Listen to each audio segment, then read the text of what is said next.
Hoje, inspirado no caso real de Ronald Hedwig Keller, um menino de 13 anos, cuja possessão em 1949 chocou o mundo e deu origem ao clássico. O Exorcista baseia-me nos relatos documentados.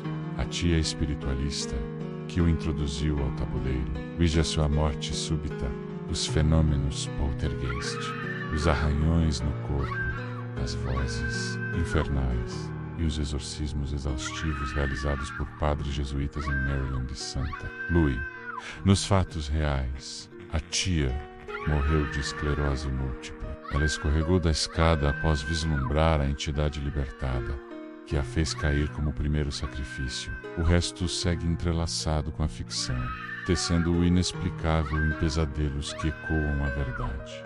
Prepare-se, esta é a sombra libertada. O começo. O chamado do tabuleiro. Em uma casa modesta de Cottage City, Maryland, no inverno gélido de 1948. Bíblia, Ronald Hunkley, um garoto comum de 13 anos, com olhos curiosos e uma imaginação que dançava nas bordas do proibido. Sua tia Harriet, uma mulher excêntrica de cabelos grisalhos e mãos trêmulas, era sua companheira inseparável. Espiritualista, convicta, ela via o mundo além do véu, como um playground místico. O espírito é como um rio, Rony, ela sussurrava. Basta uma ponte para atravessá-lo. Uma noite, sob a luz tremulante de uma lâmpada, Harriet desembrulhou um tabuleiro Ouija antigo, herdado de uma linhagem de médiuns. As letras gravadas em madeira escura pareciam pulsar, e o ponteiro, uma planchete de marfim amarelado, desliçava como seguida. Vamos conversar com os que se foram, disse ela, com um sorriso que não chegava aos olhos. Ronald, fascinado, colocou os dedos no ponteiro ao lado dos dela. Perguntaram sobre o futuro, sobre segredos da família. O ponteiro moveu-se, devagar no início soletrando banalidades. Mas então, algo mudou. O ar ficou pesado, como se o quarto respirasse. O ponteiro acelerou. Eu sou antigo. Ronald riu, nervoso, mas Harriet empalideceu. Quem é você? Perguntou ela. A resposta veio rápida. Aquilo que você libertou. Naquela mesma noite, enquanto subia as escadas para o quarto, Harriet congelou. Uma sombra disforme materializou-se no topo. Olhos vermelhos, faiscando no escuro. Um sussurro gutural, ecoando. Você me chamou. Apavorada, ela tropeçou, as mãos agarrando o corrimão em vão. Seu corpo rolou degraus abaixo. Um estalo horrendo ecoando pela casa.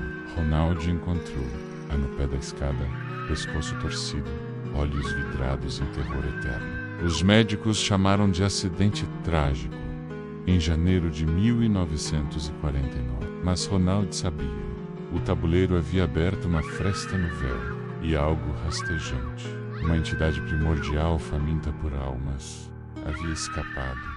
Não era um espírito benigno, era uma sombra ancestral, um demônio que se alimentava de laços familiares, usando a tia como ponte.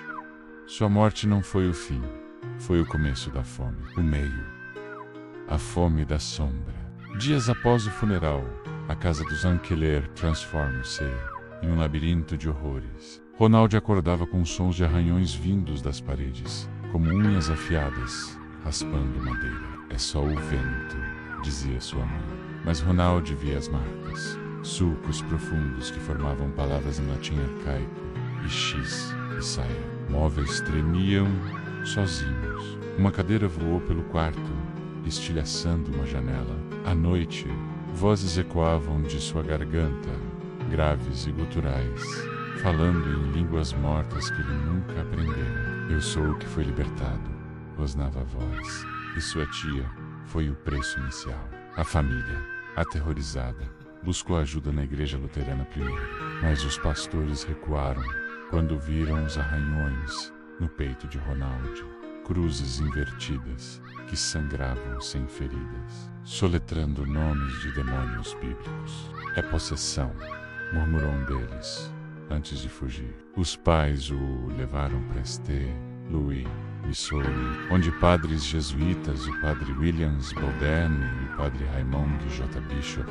assumiram o caso. Os exorcismos começaram em março de 1949, rituais exaustivos, sob a luz de velas, com Ronald amarrado à cama, cuspindo blasfêmias e levitando centímetros do colchão. A entidade ria através dele. Harriet me viu primeiro, mas você me deu entrada.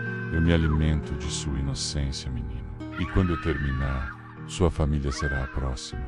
Noites se arrastavam em um suspense asfixiante. Ronald alternava entre momentos de calmaria, onde chorava pedindo perdão pela tia, e explosões de fúria demoníaca, onde objetos voavam e o ar cheirava a enxofre. Os padres documentavam tudo em um diário secreto. A sombra se revela em vislumbres, olhos negros no espelho, sussurros que prometem segredos proibidos. A entidade confessava sua origem, uma força aprisionada há séculos em tabuleiros como aquele, libertada quando Harriet e Ronald ignoraram os avisos. Cada sessão de exorcismo era uma batalha. Ronald vomitava bile negra, e os padres sentiam garras invisíveis em suas almas. O suspense crescia. Seria Ronald o próximo sacrifício? Ou a sombra se espalharia para além da família? O fim, o eco da libertação, após 28 dias de tormento, em uma madrugada chuvosa de abril, o clímax chegou.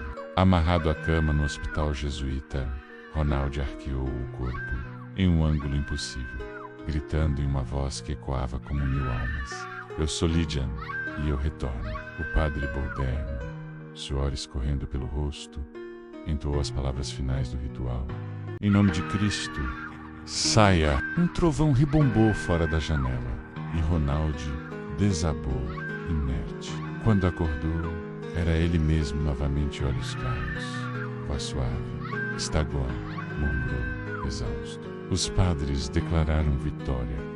A entidade fora expulsa, mas o terror não termina com o amanhecer. Anos depois, Ronald, agora um homem comum, casado, trabalhando na NASA, ouvia sussurros ocasionais no vento. Sonhava com a tia Harriet, não como uma mulher bondosa, mas como uma figura espectral, sussurrando: eu fui o começo, mas você é o portal eterno. A entidade não morrera, apenas recuara, esperando outra chamada. E em noites escuras, Ronald jurava ver o tabuleiro Ouija em seus pesadelos, o ponteiro se movendo sozinho. Eu voltarei. Assim termina A Sombra Libertada, um eco do inexplicável que nos lembra: algumas portas, uma vez abertas, nunca se fecham completamente. Se esta história o inquietou, imagine o que os fatos reais escondem nas sombras da história. Durma bem. Se puder, inscreva no canal, deixe seu like e comente. Até o próximo.